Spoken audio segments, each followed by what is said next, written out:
रिश्ता कहते हैं ये अव्यय योग का ज्ञान मैंने सूर्य देव को दिया था। सूर्य ने मानु को और मानु ने इक्ष्वाकु को बताया। यह योग परंपरा से राजा ऋषियों तक पहुंचा, लेकिन समय के साथ इसका ज्ञान पवित्र से छुप गया। वही पुराना योग आज मैं तुमसे कहने जा रहा हूँ, क्योंकि तुम मेरे भक्त और सखा हो। यह ज्ञान अति रहस्य और उत्तम है।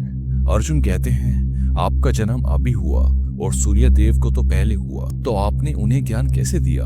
हे अर्जुन, मेरे भी और तुम्हारे भी अनेक जन्म हो चुके हैं। मैं सब याद रखता हूँ, लेकिन तुम नहीं। मैं अजन्मा, अविनाशी और सबका स्वामी हूँ। फिर भी मैं अपनी माया से प्रकृति को अधीन करके अवतार लेता हूँ। जब जब धर्म की हानि होती है, अधर्म बढ़ता है, तब तब मैं स्वामी प्रकट होता हूँ। मैं हर युग में अवतार लेता हूँ, भक्तों की रक्षा करने, पापियों का नाश करने और धर्म की स्थापना के लिए। जो व्यक्ति मेरे दिव्य जन्म और कर्म का तत्व समझता है, वो देह त्याग के बाद फिर जन्म नहीं लेता, बल्कि मुझ में ही स्थिर हो जाता है।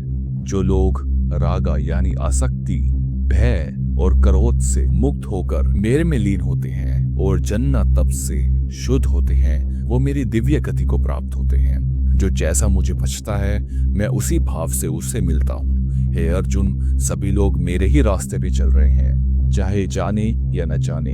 लोग देवता की पूजा इसलिए करते हैं क्योंकि उन्हें कर्म का तुरंत फल चाहिए, और उन्हें ये तुरंत मिल भी जाता है। मैंने ही 4 वर्ण बनाए, उनके गुण और कर्म के आधार पर। लेकिन मुझे उन सब का कर्ता मानो, लेकिन मैं अकर्ता हूँ। कर्म मुझे छोड़ नहीं सकता, ना ही मुझे कर्म का फल की इच्छा है।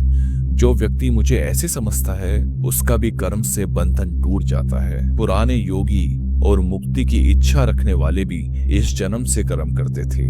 तुम भी वैसे ही कर्म करो। कर्म क्या है और अकर्म क्या है, इसमें बड़े बड़े ज्ञानी भी उलझ रहे हैं। अब मैं तुम्हें इसका ज्ञान दूंगा, जिससे तुम पाप से मुक्त हो जाओगे। कर्म, विक्रम और अक्रम, इन तीनों को समझना जरूरी है, क्योंकि कर्म की गति बहुत गहन होती है।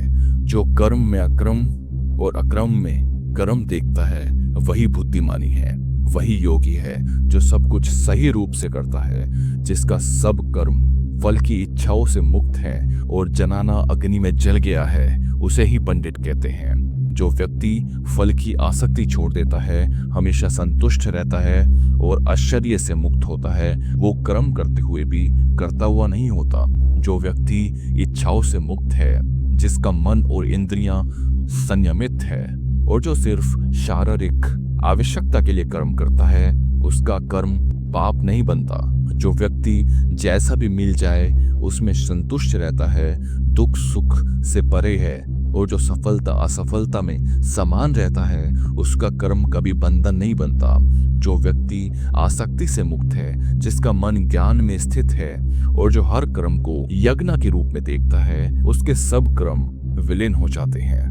यज्ञ में अर्पण करने वाला, हवन का पदार्थ, अग्नि और ग्रहण करने वाला सभी ब्रह्मा ही है।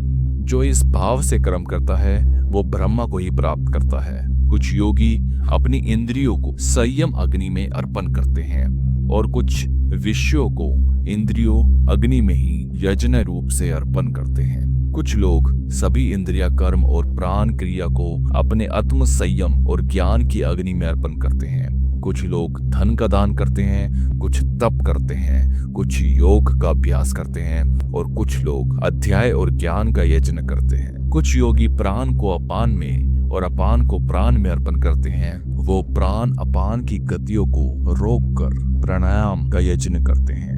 कुछ लोग अपने आहार को नियंत्रित करके प्राणों के प्राण में ही अर्पण करते हैं। सभी यज्ञ को जानने वाले लोग पाप से मुक्त हो जाते हैं। जो लोग यज्ञ के बाद बचा हुआ प्रसाद ग्रहण करते हैं, वो सनातन ब्रह्म तक पहुंच जाते हैं। जो यज्ञ नहीं करते, उसके लिए यह दुनिया भी नहीं। यह सब यज्ञ जो वेद में मुख से निकलते हैं, कर्म से पैदा होते हैं। इन्हें जानकर तुम कर्म से मुक्त हो जाओगे।